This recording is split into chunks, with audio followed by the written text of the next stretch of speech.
If you think that a brand is all about the visual identifiers or the jingle, you are wrong. Those are the least important ones, yet they are the ones brands spend a fortune on. It has been scientifically proven that we buy with our eyes, not with our brain, so the marketing machines of most brands out there dish out an unbelievable amount of money on brand design, color palette, sound and advertising. Many brands stop short after that because, after all, as long as the brand is visible, the job is done. It doesn't work quite like this, and we should look at branding as an upward-going escalator that starts on the ground floor and goes all the way to the third, to the penthouse. Your ground floor is the brand recognition.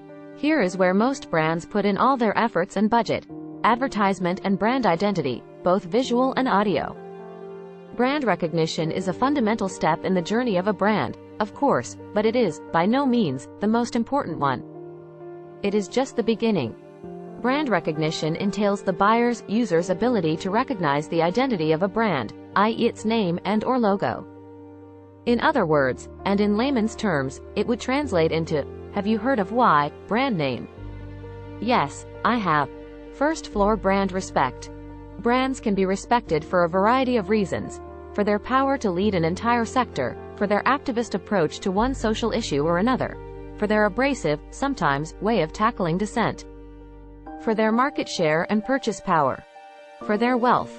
The respect for a brand has nothing to do with customer satisfaction or product, service quality. Brand respect is the next logical step following brand recognition, and this particular step is not a natural transition because respect has to be earned, and it comes with great effort from any brand.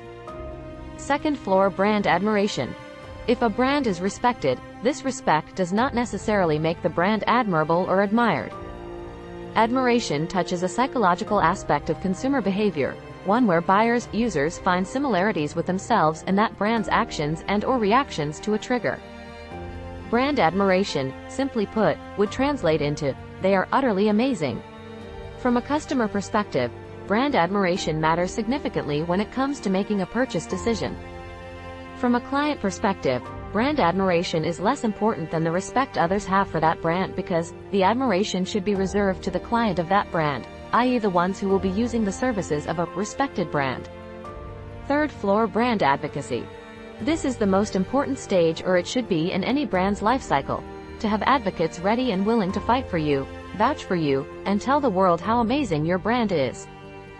However, these advocates matter only when their support comes in free, as in, they don't get paid for it. Watch out how you use influencers. They don't get coerced into it. Don't force your employees to say something nice about you. They don't get enticed into it. Don't think that giving a customer a free sample of whatever is going to turn them into brand advocates. To get to this stage, a brand should go through a lot of values and culture-led soul-searching, and always, absolutely always, stand by its stated business principles and drivers. Brand trust is not the same as brand advocacy because, in this day and age, trust is illusory and biased. Trusting a brand doesn't mean that one is readily willing to stand on a box in London's Hyde Park speaker corner and take on any and all competitors or enemies of that brand. Trust is directly related to backable product, service claims, i.e. quality. Meanwhile, advocacy is the ultimate goal of any brand's journey. If you work in marketing or are trying to put together your clients' or your employer's marketing strategy, the spray and pray approach of advertising and share of voice only matter in the beginning of the journey. Brand recognition is fantastic as a first step, but it is, by no means, the end of the journey.